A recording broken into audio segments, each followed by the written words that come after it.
Hello friends, welcome back to the my new video guys and my YouTube channel. Today friends, we are going to talk about how can we solve guys auto rotate screen problem in our Infinix phone. Guys, you want to solve guys your auto rotate screen problem in your Infinix phone. So friends, you can solve your auto rotate screen problem. In this video friends, I will show you how to solve auto screen problem in our Infinix mobile.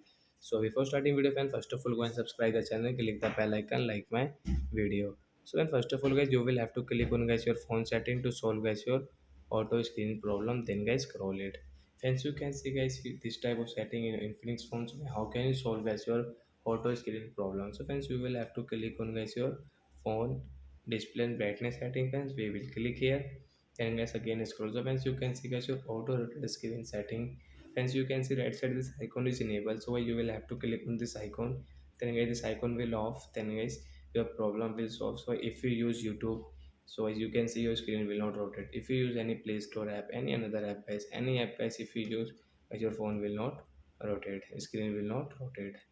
So that's it guys, thanks for watching the video guys, we will meet on next video, bye friends.